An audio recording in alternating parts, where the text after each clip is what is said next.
Marcos, de Barcelona, pero podría ser cualquiera, en cualquier otra parte. Se va a encontrar con algo que ocurre cada día en oficinas y hogares de todo el mundo.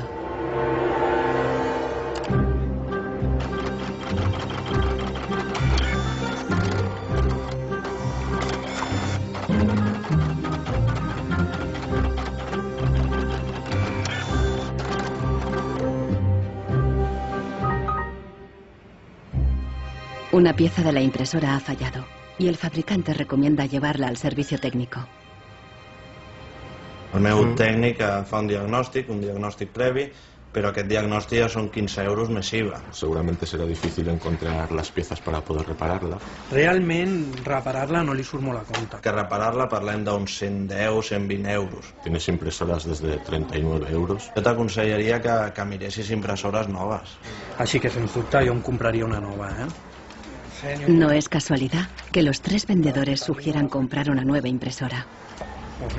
Si acepta, Marcos será una víctima más de la obsolescencia programada, el motor secreto de nuestra sociedad de consumo.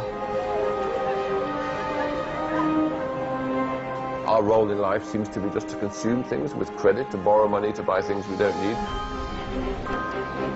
Nous vivons dans une société dominée par une économie de croissance dont la logique est non pas croître pour satisfaire les besoins, mais croître pour croître.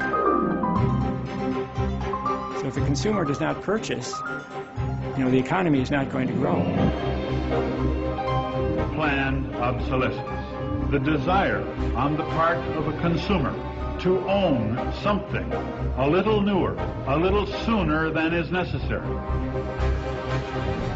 En este documental revelaremos cómo la obsolescencia programada ha definido nuestras vidas desde los años 20, cuando los fabricantes empezaron a acortar la vida de los productos para aumentar las ventas. Also hat man sich gedacht, dann beschränken wir einfach die Lebensdauer auf 1000 Stunden. Descubriremos que diseñadores e ingenieros se vieron forzados a adoptar nuevos valores y objetivos. Was back to the drawing board and come out with something that was more fragile. They time those things. They time them. So when you finally paid for them, they're used up. Conoceremos una nueva generación de consumidores que está llevando la contraria a los fabricantes. ¿Es viable una economía sin obsolescencia programada y sin su impacto sobre el medio ambiente? Posterity will never forgive us. Posterity will suddenly find out about the throwaway lifestyles of people in the advanced countries.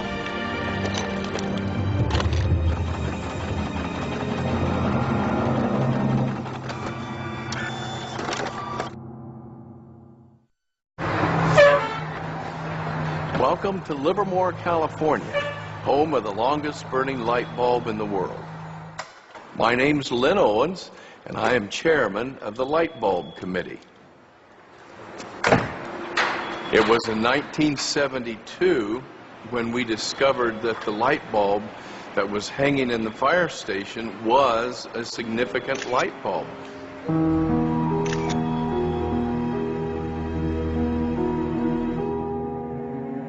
La bombilla de Livermore ha estado funcionando sin interrupción desde 1901. De momento, ya se han agotado 2 webcams y la bombilla va por la tercera.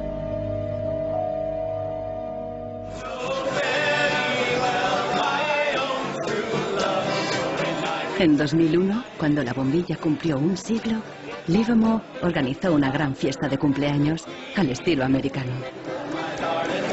I think we were hoping if we would get 200 people, we'd be happy, and we ended up with 800 or 900 people showing up. One nation, under God, indivisible, with liberty and justice. Do you think that anybody would sing happy birthday to a light bulb? Well, we didn't think they would, but they did.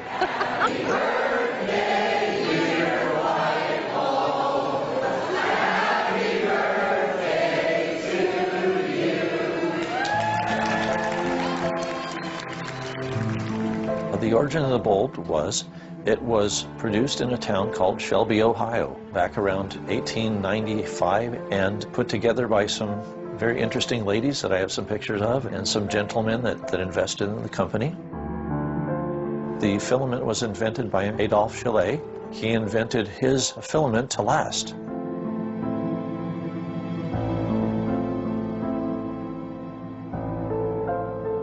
Why does his filament last? I don't know. It's a secret that he made and that died with him. La fórmula para un filamento de larga duración no es el único misterio en la historia de las bombillas. Un secreto mucho mayor es cómo y por qué este humilde producto se convirtió en la primera víctima de la obsolescencia programada. Weihnachten 1924 war ein ganz besonderer Tag. In einem Hinterzimmer in Genf trafen sich einige Herren in Nadelstreifenanzügen, um einem geheimen Plan nachzugehen. Sie gründeten das erste weltweite Kartell, das sich zum Ziel setzte, die Glühbirnenproduktion der gesamten Länder zu kontrollieren und den Kuchen namens Weltmarkt unter sich aufzuteilen. Dieses Kartell hat den Namen Phoebus. Phoebus incluía a los principales fabricantes de bombillas de Europa y de Estados Unidos, e incluso de lejanas colonias en Asia y África. Das Ziel ist gewesen, Patente auszutauschen, die Produktion zu kontrollieren und vor allem aber den Verbraucher zu kontrollieren. Es ist umso besser für diese Firmen, wenn der Verbraucher regelmäßig Glühlampen kauft, und wenn die Glühlampen lange brennen, ist das ein ökonomischer Nachteil. En un principio, la meta de los fabricantes era una larga vida para sus bombillas. On October 21st, 1871, numerous experiments resulted in the production of a small unit lamp of comparatively enormous resistance. The filament being under conditions of great stability after the result. En 1881, Edison puso a la venta su primera bombilla. Duraba 1500 horas. En 1924, cuando se fundó el cártel Phoebus, se anunciaban con orgullo 2500 horas de vida útil y los fabricantes destacaban la longevidad de sus bombillas. Also hat man sich bei Phoebus gedacht, dann beschränken wir einfach die Lebensdauer dieser einzelnen Glühbirnen auf 1000 Stunden. 1925 wird ein entsprechendes Komitee gegründet, das 1000-Hour Life Committee, was sich zum Ziel setzt, auf technischer Basis die Lebensdauer der Glühlampen auf diese Brenndauer zu beschränken. Más de 80 años después, Helmut Höge, un historiador de Berlín, encuentra pruebas de las actividades del comité ocultas entre los documentos internos de los miembros del cártel. Empresas como Philips en Holanda, Osram en Alemania y Lámparas Z en España. Hier haben wir ein Kartelldokument, da steht: The average life of lamps for general lighting service must not be guaranteed, published or offered for another value than 1000 hours.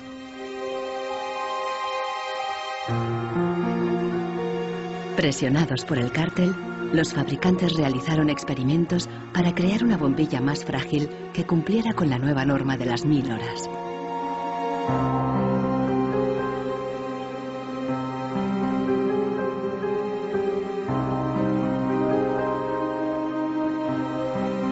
La fabricación estaba rigurosamente controlada para asegurarse de que se cumplía la norma.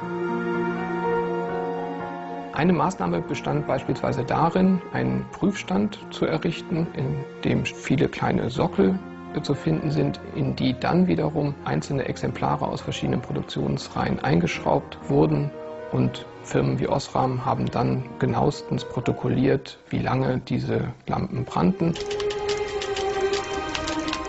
Phoebus creó una complicada burocracia para imponer sus reglas. Los fabricantes eran multados severamente si se desviaban de los objetivos marcados.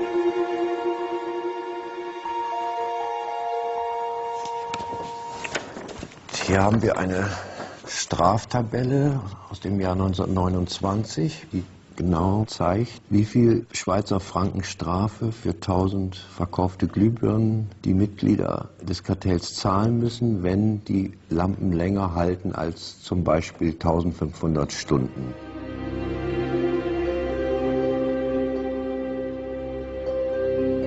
A medida que la obsolescencia programada surtía efecto, la vida útil empezó a caer.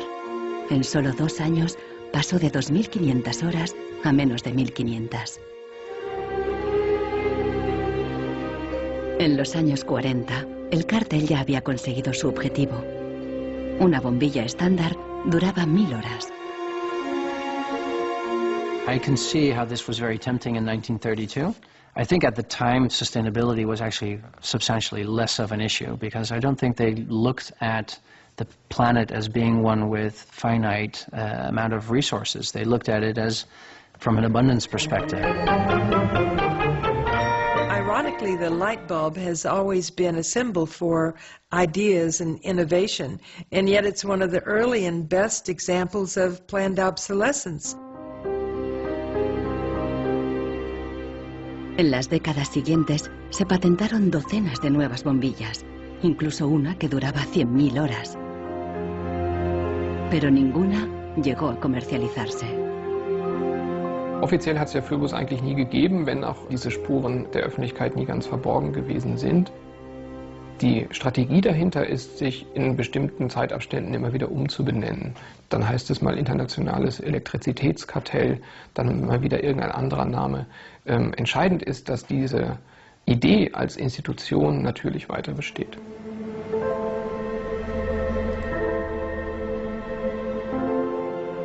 En Barcelona, Marcos ha ignorado el consejo de los vendedores de reemplazar la impresora.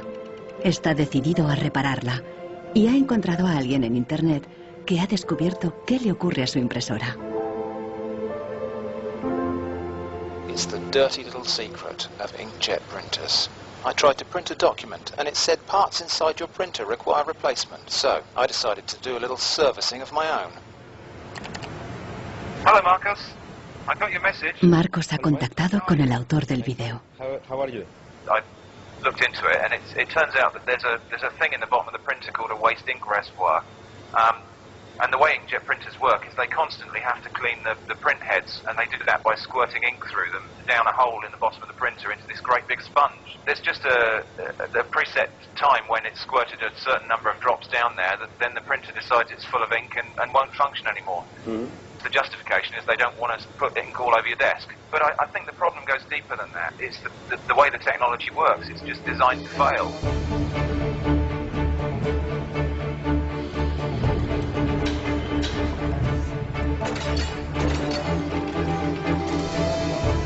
La obsolescencia programada surgió al mismo tiempo que la producción en masa y la sociedad de consumo.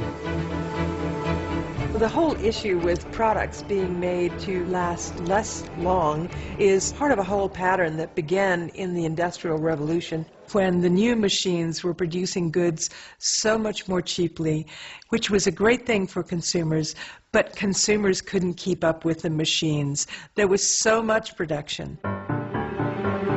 Ya en 1928, una influente revista de publicidad advertía: un artículo que no se desgasta es una tragedia para los negocios. De hecho, con la producción en masa bajaron los precios y los productos fueron más asequibles. La gente empezó a comprar por diversión más que por necesidad. La economía se aceleró.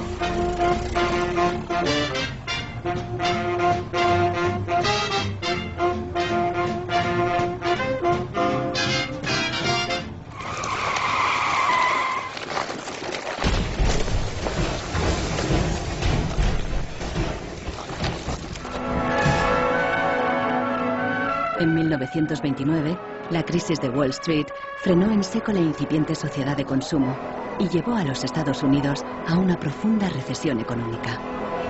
Unemployment reached staggering proportions. In 1933, 1/4 of our labor force was unemployed. Las colas ya no eran para comprar, sino para pedir trabajo y comida. Desde Nueva York llegó una propuesta radical para reactivar la economía. Bernard London, un prominente inversor inmobiliario, sugirió salir de la depresión haciendo obligatoria la obsolescencia programada. Era la primera vez que el concepto aparecía por escrito. London planteaba que todos los productos tuvieran una vida limitada, con una fecha de caducidad, después de la cual se considerarían legalmente muertos. Los consumidores los devolverían a una agencia del gobierno para su destrucción. He was trying to achieve a balance between capital and labor where there would always be a market for new goods. So there would always be a need for labor and there would always be a reward for capital. Bernard London creía que con la obsolescencia programada obligatoria, las fábricas seguirían produciendo, la gente continuaría consumiendo y habría trabajo para todos.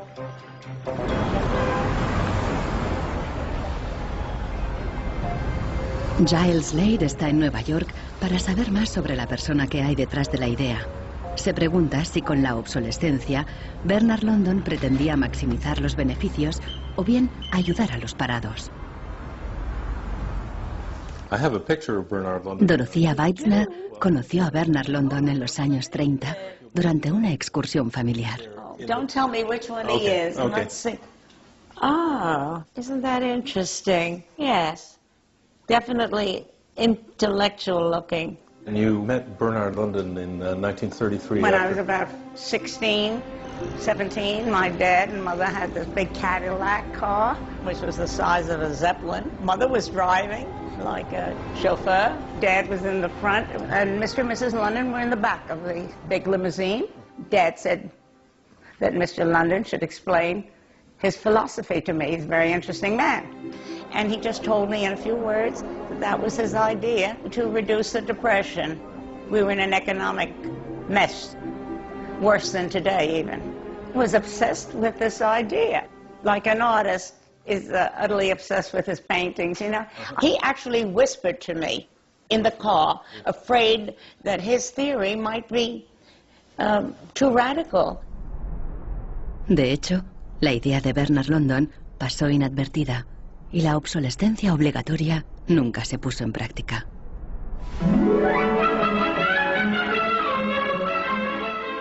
Veinte años más tarde, en los años 50, la obsolescencia programada resurgió, pero con un giro crucial. Ya no se trataba de obligar al consumidor, sino de seducirle. Planned obsolescence. The desire on the part of a consumer to own something a little newer, a little better, a little sooner than is necessary. We certainly in America and by now... Esta es la voz de Brooks Stevens, el apóstol de la obsolescencia programada en la América de la posguerra. Este elegante diseñador industrial creó desde electrodomésticos hasta coches y trenes, contando siempre con la obsolescencia programada. A tono con la época, los diseños de Brooks Stevens transmitían velocidad y modernidad. Hasta su casa era inusual. This is the home that my father designed and that I grew up in. When it was being built out in the suburbs, everybody thought it was going to be the new Greyhound bus station because it did not look like a traditional home. One of the most important things that my father felt always in designing a product is that it made a statement. He detested products that were bland and really did not, create any desire within the consumer to inspire the purchase. Unlike the European approach of the past where they tried to make the very best product and make it last forever, meaning you bought such a fine suit of clothes that you were married in it and then buried in it and never a chance to renew it, the approach in America is one of making the American consumer unhappy with the product that he has enjoyed the use of for a period, have him pass it on to the second-hand market, and obtain the newest product with the newest possible look. Brooks Stevens viajó por todos los Estados Unidos, promoviendo la obsolescencia programada en charlas y discursos. Sus ideas cuajaron y tuvieron un amplio eco.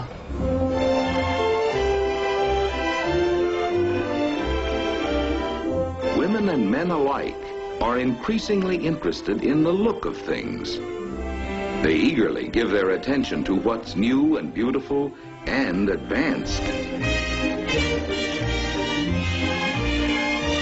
El diseño y el marketing seducían al consumidor para que deseara siempre el último modelo. My father never designed a product to intentionally fail or become obsolete for some functional reason in a short period of time. Planned obsolescence is absolutely at the consumer's discretion. No one is forcing the consumer to go into the store and purchase a product. They go in under their own free will. That's their choice.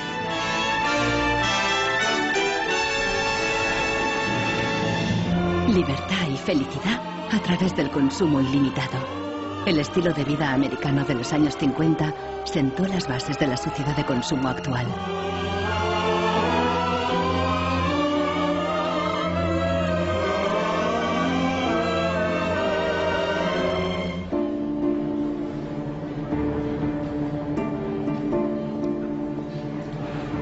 See, without planned obsolescence, these places wouldn't exist. There wouldn't be any products, there wouldn't be any industry, there wouldn't be any designers, architects, there wouldn't be any salespeople, cleaners, there wouldn't be any security guards. All the jobs would go. So how often do you change your mobiles? 18 months. Once a year. Once a year. Once a year. Hoy en día, la obsolescencia programada se enseña en las escuelas de diseño y de ingeniería. Boris Knopf da clases sobre el ciclo de vida del producto, el eufemismo moderno de la obsolescencia programada. I went shopping for you. Got a couple of things. A pan, salt, shirt, another shirt. Se enseña a los estudiantes a diseñar para un mundo empresarial dominado por un único objetivo: compras frecuentes y repetidas. What I do, I pass these round, and you tell me what you think, how long it takes for them to fail, what the service life will be. Designers have to understand what company they work for. The company decides on a business model. How often do we want to renew our products, our offers? So this brief is given to designers, and designers have to understand and design the product in a certain way so it fits exactly the business strategy of the client they work for. La obsolescencia programada está en la raíz del considerable crecimiento económico que el mundo occidental ha vivido a partir de los años 50. Desde entonces, el crecimiento ha sido el santo grial de nuestra economía. Nous vivons dans une société de croissance dont la logique est non pas croître pour satisfaire les besoins, mais croître pour croître, croître à l'infini, faire croître sans limite la production, et pour justifier cette croissance de la production, faire croître sans limite la consommation. Serge Latouche, un destacado crítico de la sociedad del crecimiento, escribe a menudo sobre sus mecanismos. Au fond, il y a trois instruments fondamentaux qui sont la publicité, l'obsolescence programmée et le crédit.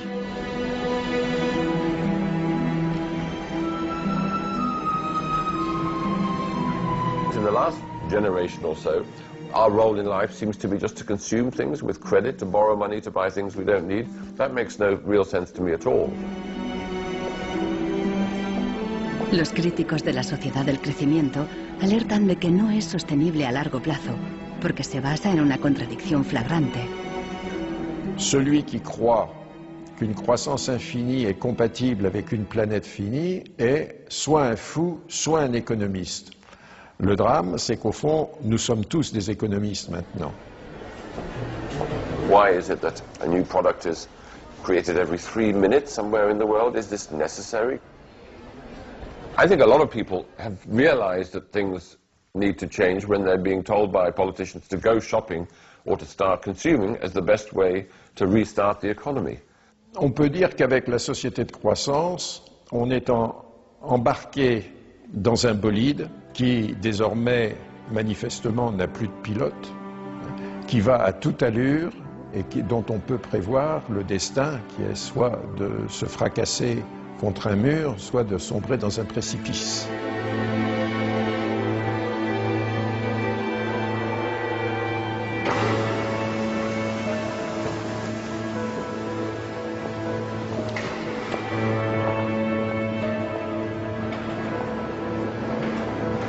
Consultando manuales de instrucciones, Marcos se da cuenta de que los ingenieros determinan la vida útil de muchas impresoras al diseñarlas.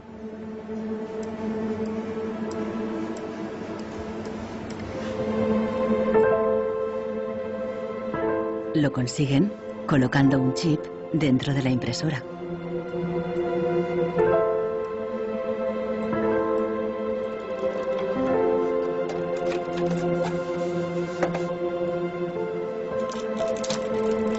Jo he trobat el xip, que és una EEPROM, que és un xip on es guarda una compta d'impressions.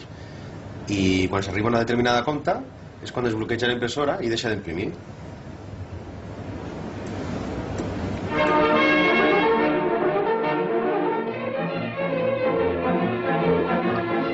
¿Qué opinan los ingenieros cuando tienen que diseñar un producto para que falle?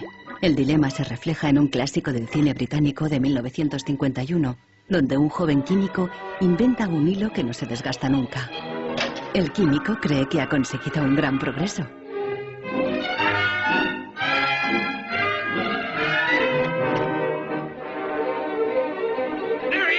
Pero no a todo el mundo le gusta el invento. Y al poco le persiguen no tan solo los dueños de la fábrica, sino también los obreros, que temen por sus empleos. Well, that's really interesting, and it reminds me of something that actually happened in the textile industry. En 1940, el gigante químico DuPont presentó una fibra sintética revolucionaria, el nylon.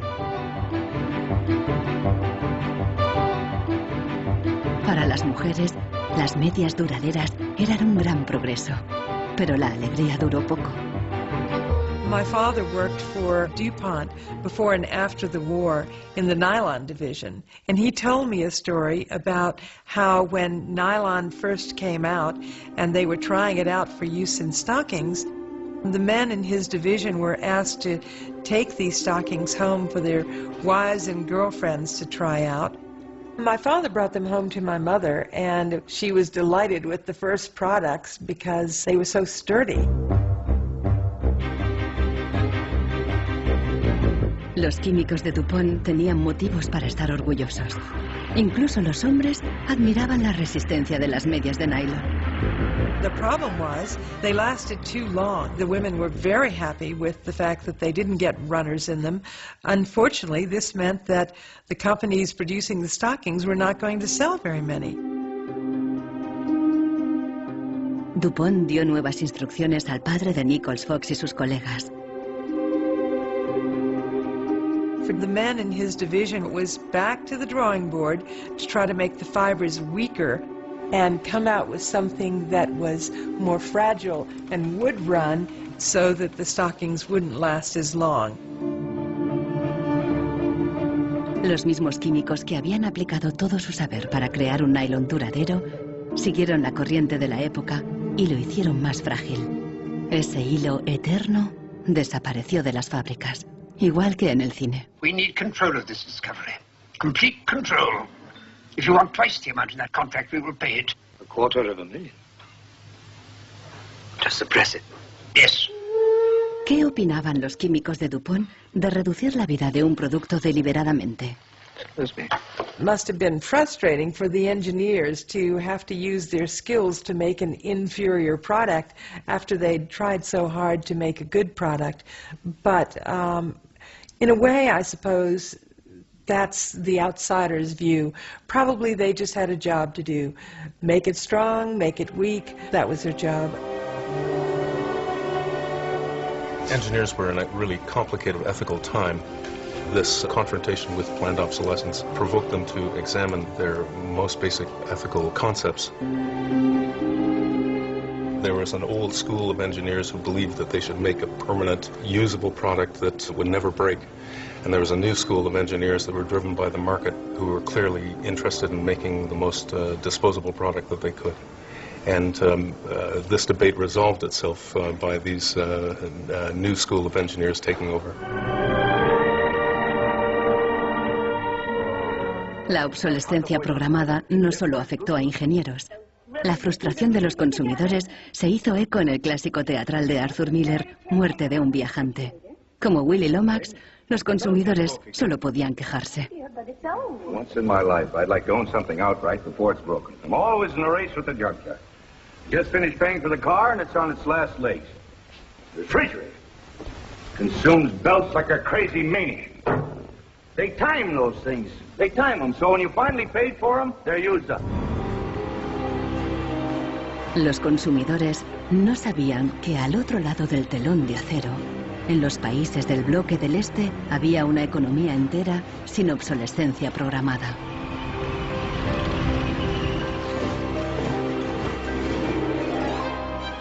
La economía comunista no se basaba en el libre mercado, sino que estaba planificada por el Estado. Era poco eficiente y sufría una falta de recursos crónica. En ese sistema, la obsolescencia programada no tenía ningún sentido. En la antigua Alemania del Este, la economía comunista más eficiente, las normas estipulaban que las neveras y las lavadoras debían funcionar durante 25 años. Hier, dieser DDR-Kühlschrank, den habe ich 1985 gekauft. Der ist also mindestens 24 Jahre alt. Und die Glühbirne ist ebenso alt, habe ich noch nie ausgewechselt. Die ist also auch schon fast 25 Jahre alt. En 1981, una fábrica de Berlín Este empezó a producir una bombilla de larga duración. La presentaron en una feria internacional en busca de compradores occidentales. Als die ostdeutschen Glühlampenhersteller 1981 diese Langlebensdauerglühlampen auf der Hannoveraner Messe präsentierten, meinten ihre Westkollegen, ihr wollt euch wohl alle arbeitslos machen. Woraufhin die NAVA-Leute, Ingenieure, antworteten, nein, im Gegenteil, indem wir Ressourcen schonen und den Wolfram nicht verpulvern, behalten wir gerade unsere Arbeitsplätze. Los occidentales rechazaron la bombilla. En 1989 cayó el muro de Berlín. La fábrica cerró y la bombilla de larga duración dejó de producirse. Ahora solo se puede ver en exposiciones y museos.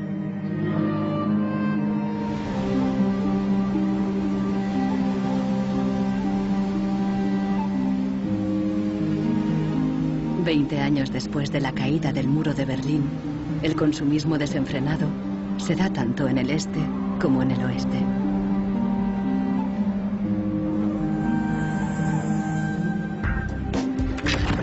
Con una diferencia. En la era de Internet, los consumidores están dispuestos a luchar contra la obsolescencia programada. The first movie we made that really broke through was a movie about the iPod. And I was completely broke, and I'd gotten this iPod. It was like $500, $400, and about 8 months later, 12 months later maybe, the battery died in it. And I called Apple to ask them to replace the battery. And their policy at the time was to tell their customers to buy a new iPod. You might as well go get a new one. Apple doesn't offer? No. Apple doesn't offer a new battery for the iPod? No.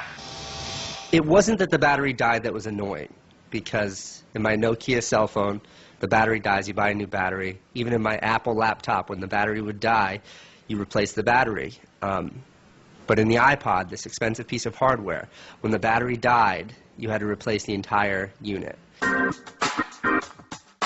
So it was my brother's idea to make a movie about just that. We went around with a stencil spray painting on every iPod advertisement we saw in town. iPod's unreplaceable battery lasts only 18 months. We put the video on our own little site, iPodsDirtySecret.com. In the first month, 6 weeks, it was at 5-6 million views, and the site went absolutely bananas. Una abogada de San Francisco, Elizabeth Pritzker, oyó hablar del vídeo y decidió demandar a Apple por el tema de la batería del iPod.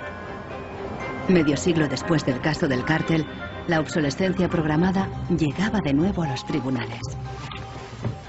When we brought this litigation, this was 2 years after the iPod was introduced, Apple had sold about 3 million iPods nationwide in the United States. Buena parte de esos iPods tenían problemas con la batería y sus propietarios estaban dispuestos a ir a los tribunales.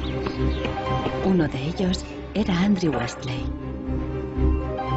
We selected from amongst the consumers who had called us individuals who would serve as representatives in a class action. A class action is really a device that's fairly unique to the United States, where a small group of people stands in the shoes of a large group to bring one claim before a court.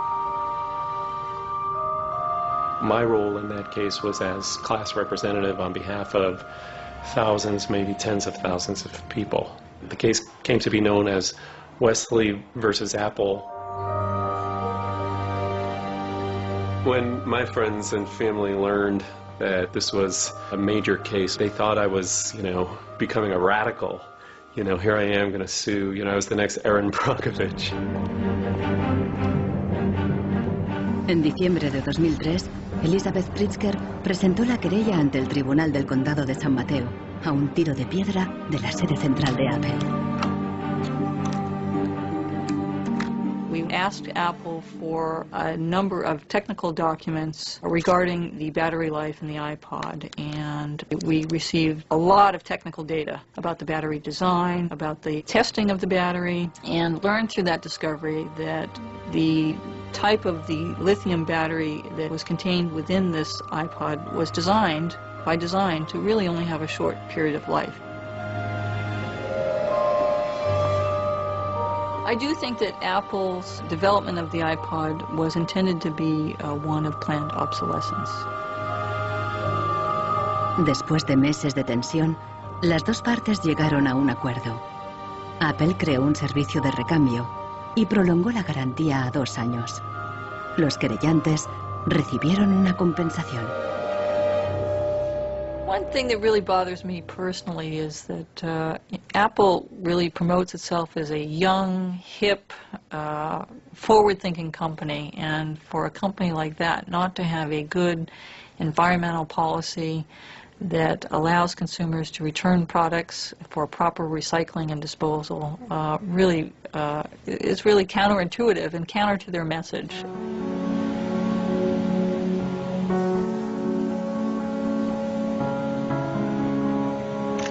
La obsolescencia programada provoca un flujo constante de residuos que acaban en países del tercer mundo como Ghana, en África.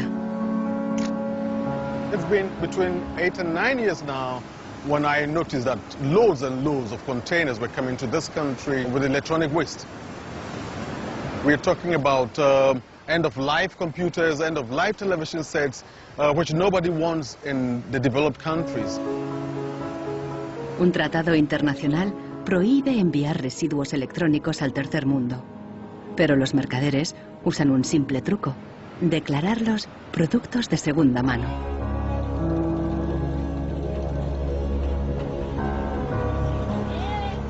Más del 80% de los residuos electrónicos que llegan a Ghana no se pueden reparar y acaban abandonados en vertederos por todo el país.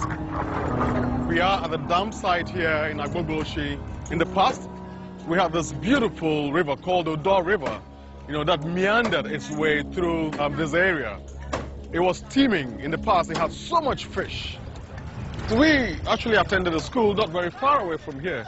So we'd come play football and hang around the river. The fishermen would organize boat rides, I remember very well. But now it's all finished, it's all gone. And that makes me really, really sad. And it makes me angry.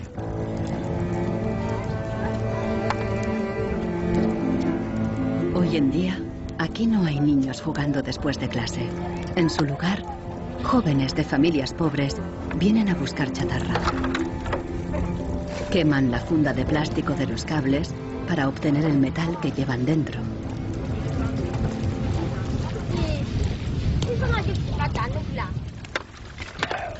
Los niños más pequeños rebuscan en los restos para encontrar cualquier pequeño trozo de metal que los mayores hayan olvidado.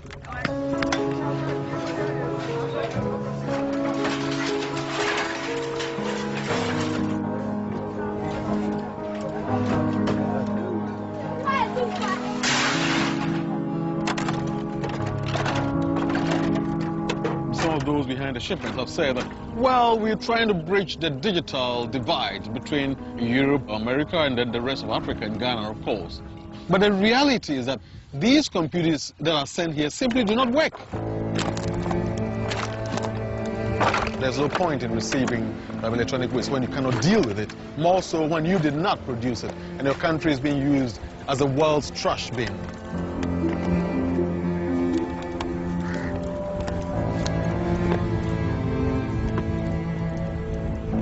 The trash that for so long in the industrial age has been hidden from view is now coming into our lives, and we can actually no longer easily avoid it. The waste economy is reaching its last legs because they don't physically have anywhere else to put the waste. I think in the course of time we've come to realize that the planet that we're living on cannot sustain that forever. There's a limit to natural resources and there's a limit to energy resources that we have. Posterity will never forgive us. Posterity will certainly find out about the throwaway attitudes, the throwaway lifestyles of people in the advanced countries. Gente de todo el mundo ha empezado a actuar contra la obsolescencia programada. Mike Anane lucha desde el final de la cadena. Ha empezado recopilando información. This is where I keep the e-waste that have asset tags or property tags. This says Amu Center Northwest Zeeland. It's from Denmark. This is from Germany, sent here simply to be dumped. Westminster College. Apple should know better. It's a company that claims to be so green. There's a lot of Apple products that are being dumped here. I have a database that contain the asset tags, the contact addresses, telephone numbers of the companies that owned the electronic waste that have been dumped in Ghana. Mike piensa convertir esta información en pruebas para una denuncia ante un tribunal.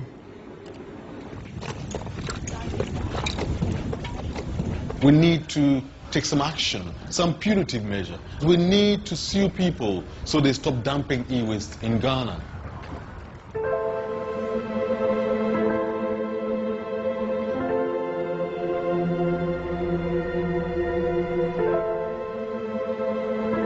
Marcos está en internet de nuevo buscando cómo alargar la vida de su impresora. Una web de Rusia parece ofrecer un software gratuito para impresoras con un chip contador. El programador se ha tomado la molestia de explicar su motivación personal. This happens due to bad construction. This is their business model. Not a good one for user and environment. So I looked and found a way to make user-friendly software to allow active users reset an input counter. Marcos no sabe qué puede pasar, pero decide bajarse el software de todos modos.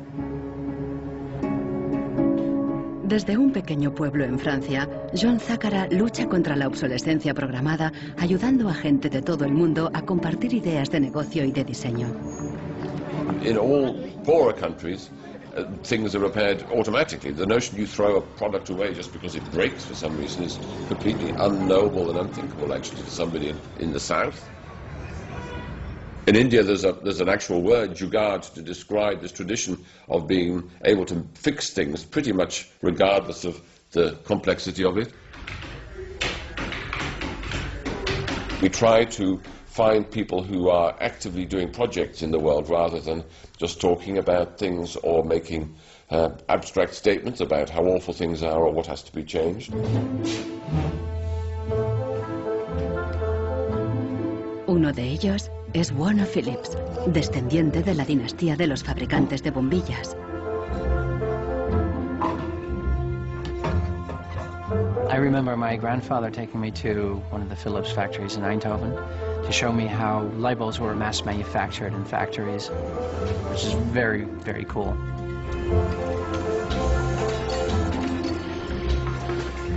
Casi un siglo después del cártel de la bombilla, Warner Phillips sigue la tradición familiar, pero con una perspectiva diferente. Fabrica una bombilla LED que dura 25 años. It's not like there's a green world and there is a business world. I think business and sustainability go hand in hand. It's actually the best basis to build a business on.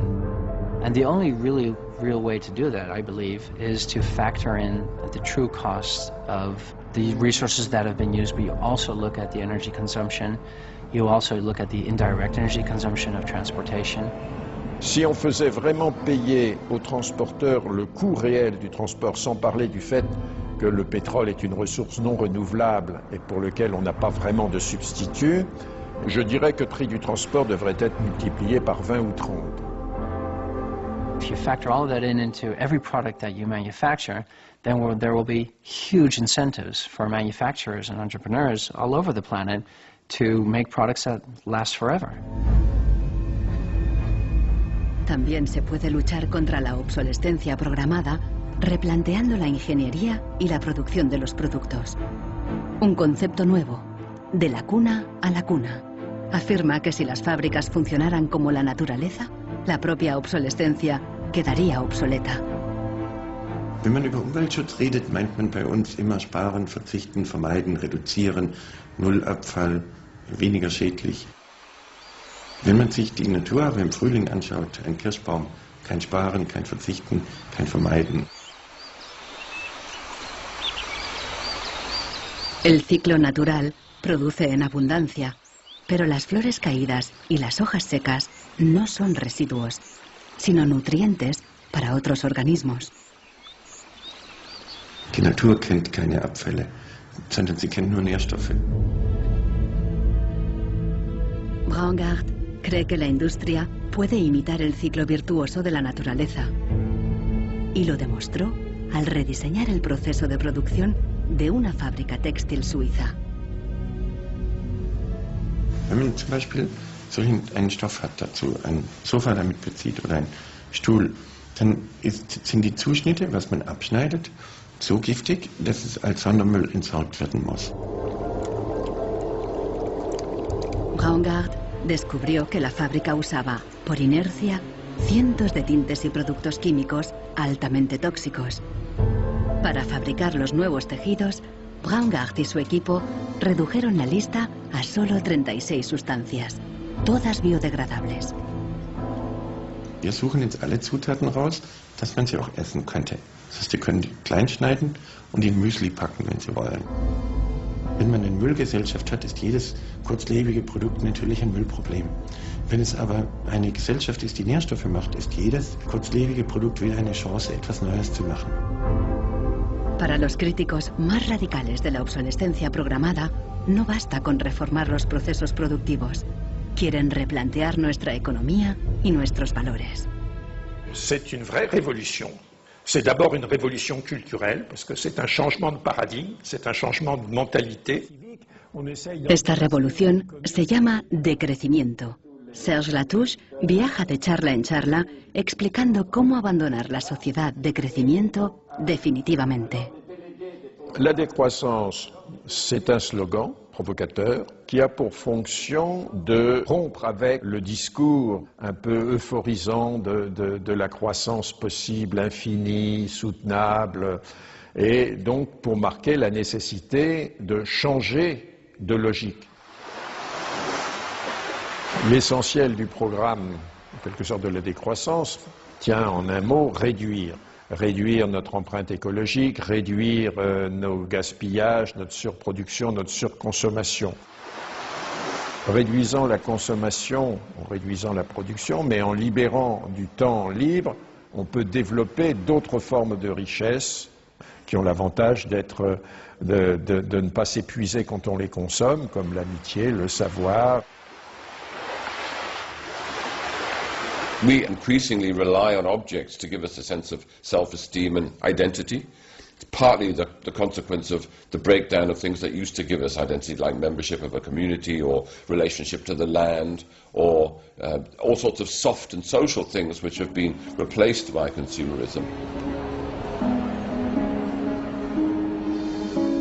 Si le bonheur dépendait du niveau de consommation, on devrait être dans la félicité absolue, parce que nous consommons 26 fois plus que du temps de Marx, mais toutes les enquêtes montrent que les gens ne sont pas 20 fois plus heureux, parce que le bonheur est toujours quelque chose de subjectif, évidemment. Los críticos del decrecimiento temen que destruirá la economía y nos llevará de vuelta a la edad de piedra. Revenir à une société soutenable, c'est-à-dire une société dont l'empreinte écologique ne dépasse pas une planète, eh bien, ça n'est pas revenir à l'âge de pierre, c'est revenir, toutes choses égales d'ailleurs, pour un pays comme la France, aux années 60. Ça n'est pas vraiment l'âge de pierre.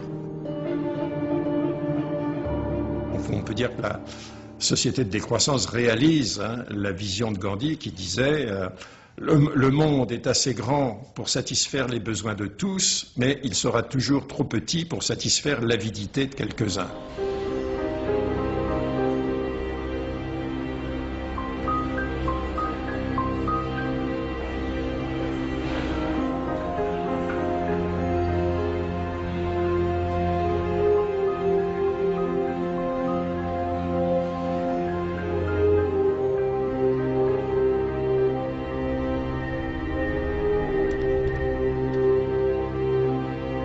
Marcos está instalando el freeware ruso en su ordenador. Con el nuevo programa, puede poner a cero el chip contador de la impresora. La impresora se desbloquea inmediatamente.